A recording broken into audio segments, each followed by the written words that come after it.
여러분 안녕하십니까? 법률 상식을 알기 쉽게 전해드리는 텍스의 투시경 이텍스입니다. 오늘은 대법원 판례가 바뀌고 있다. 지료 2년 안 낸 분묘 철거되나? 라는 주제로 말씀드리겠습니다. 제가 얼마 전 타인 소유 토지에 있는 분묘 없어지고 만다 라는 주제로 동영상을 올린 적이 있는데 오늘 주제와 매우 밀접한 관계가 있습니다. 타인 소유 토지에 있는 분묘는 분묘 기지권이 발생하면 지료, 즉 사용료도 내지 않고 철거할 의무도 없이 분묘가 존속할 수 있도록 대법원이 법 해석을 해왔습니다. 그러다가 최근 들어 대법원 판례가 바뀌고 있고 그 방향은 분묘 기지권 그 자체를 없애자는 것으로 보입니다. 지료를 내지 않아도 되고 철거하지 않아도 되는 것이 분묘 기지권의 핵심 내용입니다. 그렇기 때문에 분묘 기지권이라는 그 권리가 없어진다는 것은 타인 소유 토지에 있는 분묘는 일반적인 지상권이나 인차권과 같이 분묘가 존속하는 동안 지료를 지불해야 하고 지료를 지불하지 아니하면 철거를 해야 한다는 결론입니다. 좀 더 정확한 이해를 돕기 위해서 대법원 판례가 어떻게 바뀌고 있는지에 대하여 설명드리겠습니다. 분묘 기지권이 발생하는 경우는 세 가지가 있다고 했습니다. 제1형, 자기 소유의 토지에 분묘를 설치했다가 지료와 철거에 관하여 아무런 약정이 없이 토지의 소유권이 양도된 경우, 이거를 양도형 분묘 기지권이라고 하겠습니다.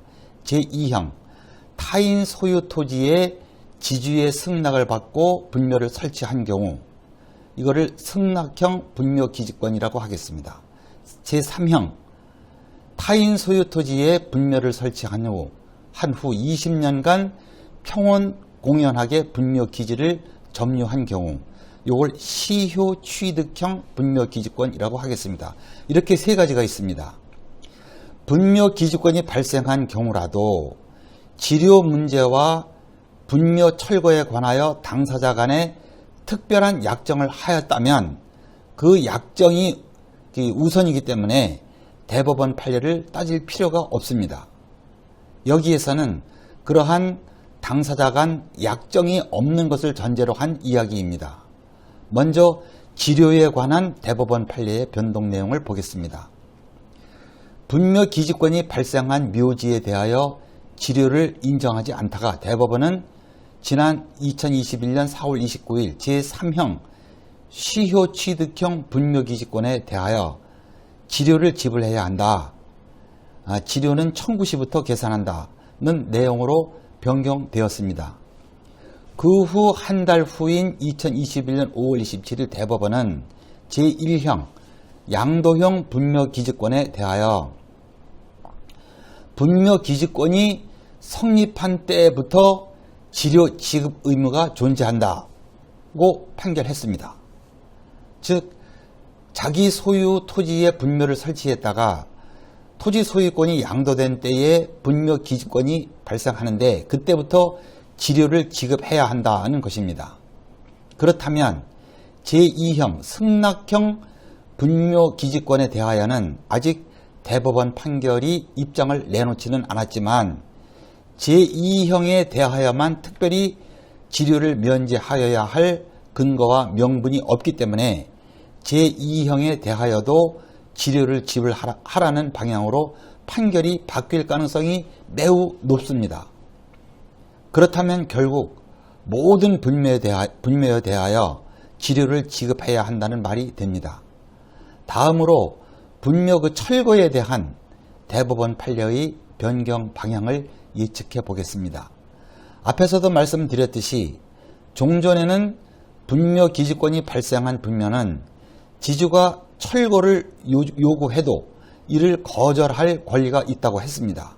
그런데 2015년 7월 23일 선고한 대법원 판결 2015-206850호 판결입니다. 그 판결은 그 원문 그대로 읽어보겠습니다.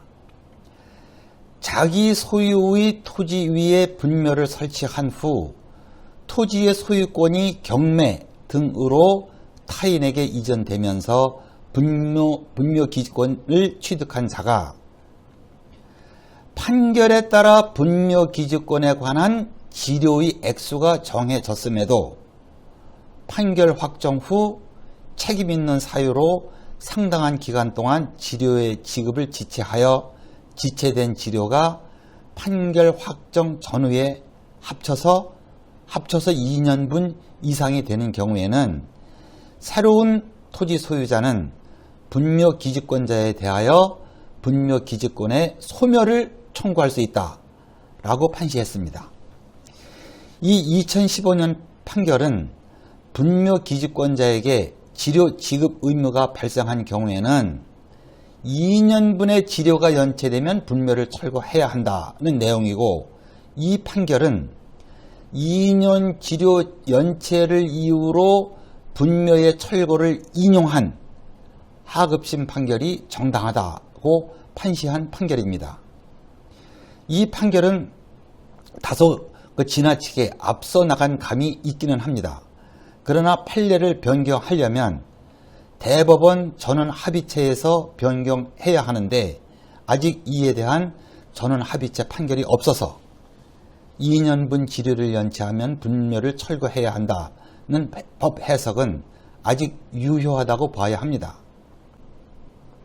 이 판결의 실제 사건 내용은 지료를 지급하겠다고 당사자 간 약정을 했기 때문에 지료를 지급하라는 확정 판결이 있었던 것으로 보입니다. 왜냐하면 2015년까지는 물론 최근까지도 약정이 없으면 지료를 지급할 의무가 없다고 해석했으니까요.